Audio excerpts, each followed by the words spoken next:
Salve, salve galerinha! Boa tarde a todos. Hoje nós vamos falar sobre alguns temas importantes que foram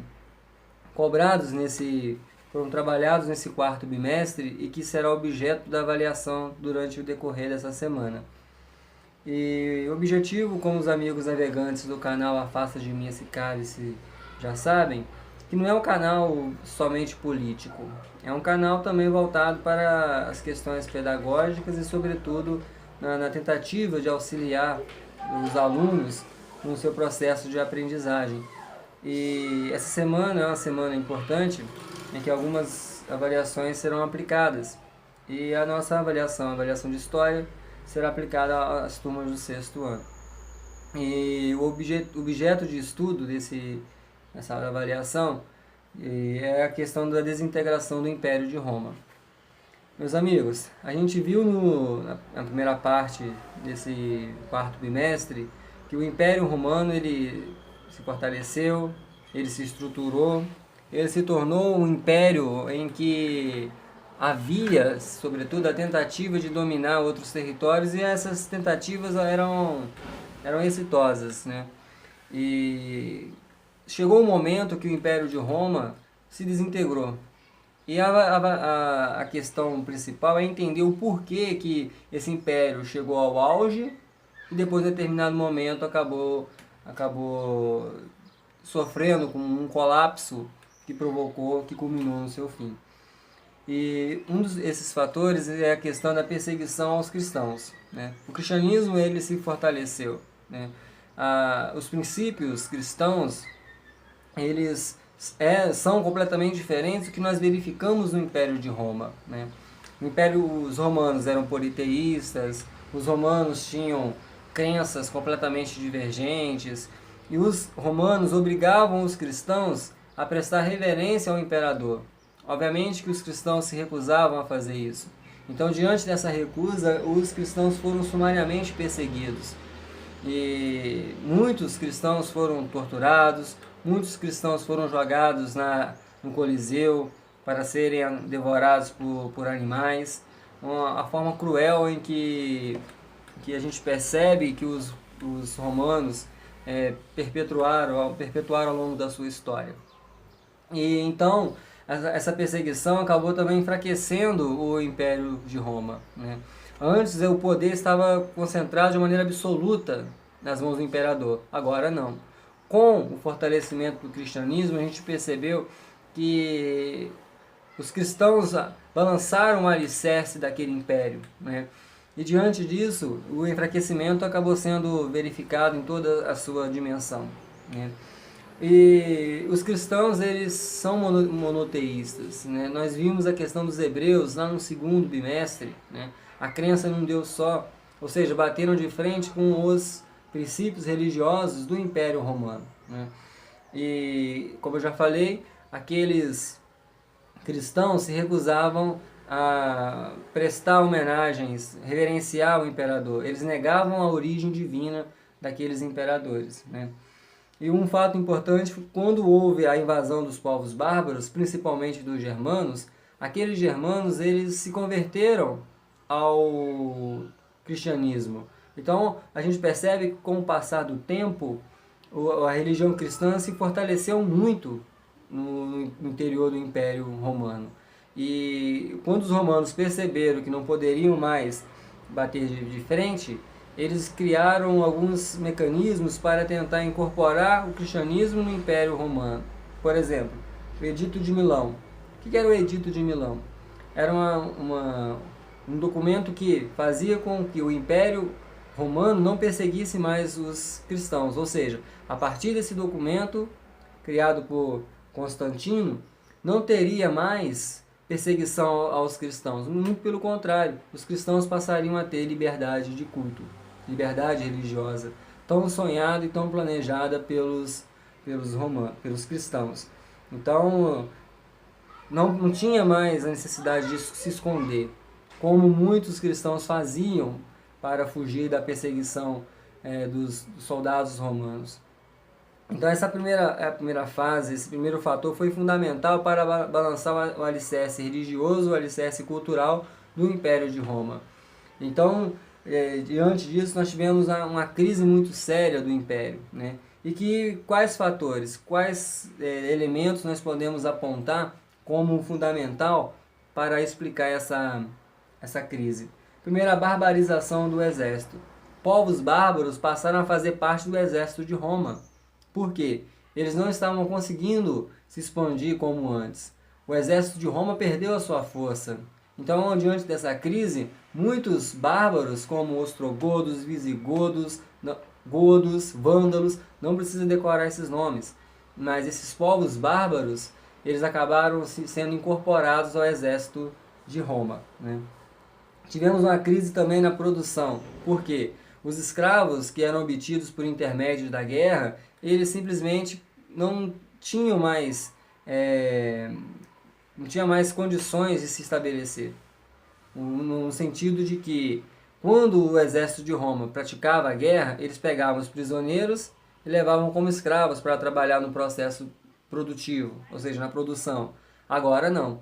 Como eu não tinha mais aquela força, como o exército de Roma não tinha mais aquele poder de antes, automaticamente eles não conseguiam mais escravos. E a escravidão por dívida já havia sido extinta. Nós vimos ao decorrer desse quarto bimestre que a lei das 12 tábuas proibia que os plebeus fossem escravizados por motivo de dívida. Isso foi importante, né? Então, a crise no modo de produção por causa da falta de escravos, a ascensão do cristianismo, como nós já abordamos agora há pouco, né? E também nós tivemos um fato importante que foi a invasão dos povos bárbaros. No limite do Império de Roma, ali na fronteira, ficavam os povos chamados bárbaros. Povos bárbaros não é aquele povo que praticava maldade, não. O povo bárbaro era aquele povo que não falava o latim, a língua oficial do Império Romano. Então, todos aqueles povos que estavam na fronteira do Império de Roma, que eram considerados bárbaros, antes eles não entravam, porque eles tinham receio do exército de Roma. Agora não. Com esse enfraquecimento, o que aconteceu? Aqueles povos bárbaros invadiram o Império e se estabeleceram ali na região.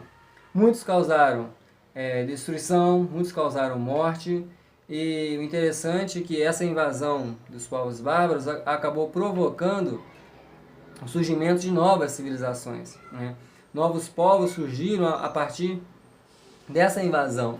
Então é importante a gente entender essa invasão, porque é fundamental também compreender o porquê que hoje a Europa tem aquela configuração geográfica, aquela configuração política. Aí continuando, uma das consequências dessa invasão foi a questão da ruralização. Esse período é um período marcado por muitas guerras, muitas catástrofes, né?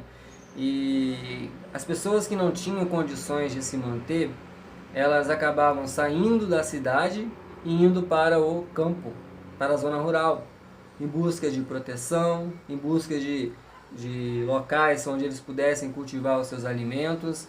E esse fenômeno de êxodo da cidade para o campo acabou provocando o que nós chamamos de ruralização da sociedade do antigo Império de Roma. Por que isso é importante a gente entender? Porque isso aí vai ser fundamental quando a gente for estudar o feudalismo. Essa relação ali outro tópico importante, que é o colonato. Isso é importante a gente entender que aquelas pessoas que iam para o campo, elas trabalhavam em troca de comida e em troca de proteção. Então elas cultivavam determinados alimentos e entregavam parte do que eles produziam ao seu proprietário, o proprietário daquelas terras, já que elas não tinham condições de cultivar um local próprio. É o que nós chamamos, que eu acabei de comentar agora, de colonato, que é um sistema de trabalho onde os camponeses, aqueles colonos, cultivavam as terras e eles entregavam parte do que eles produziam ao proprietário daquelas terras. Outro fato importante, outro conceito fundamental é o que nós chamamos de escravismo, ou seja, é uma forma de trabalho que era a base do Império de Roma, né? Quando o exército de Roma se enfraqueceu e não conseguia mais vencer as batalhas, que automaticamente não tinha guerra, o Império Romano acabou se enfraquecendo de uma maneira substancial, né?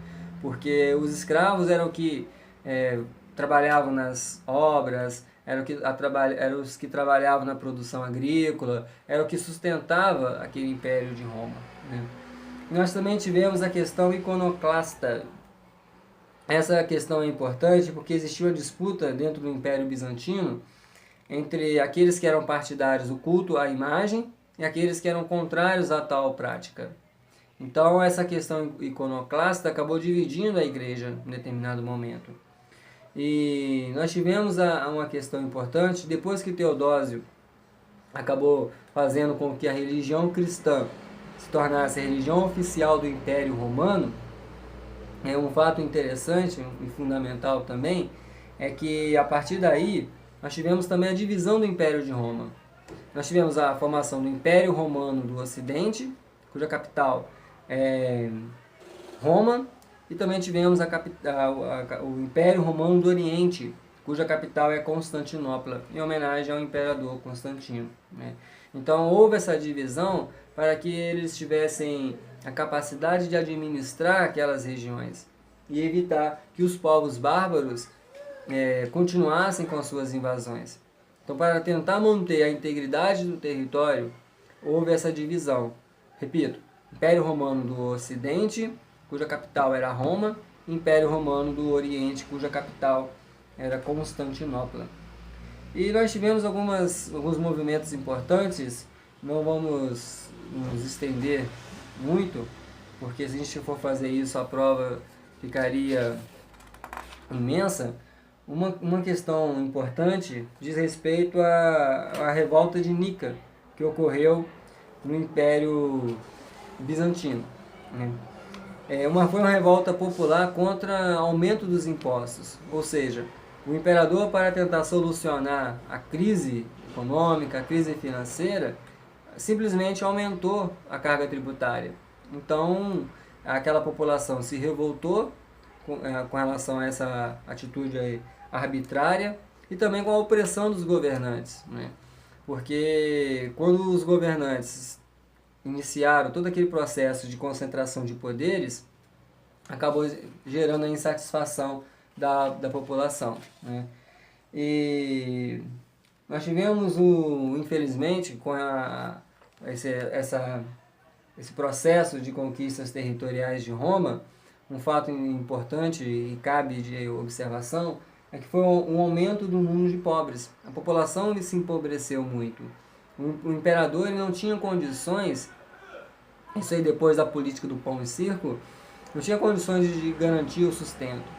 Então, em decorrência também de crises naturais, né, em decorrência da falta de trabalho na cidade, isso acabou gerando um aumento no número de população carente nas cidades, né? E essas situações acabou gerando a fuga para o campo, acabou gerando o aumento de pessoas que não tinham condições, as mínimas condições para garantir a sua sobrevivência. Meus amigos, então espero que todos estudem. Qualquer dúvida estarei à disposição. Podem enviar mensagens, podem entrar em contato e que eu terei a maior satisfação de solucionar as dúvidas que surgirem.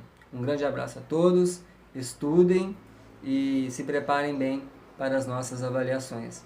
Vou deixar aqui também mais uma vez o endereço do meu blog.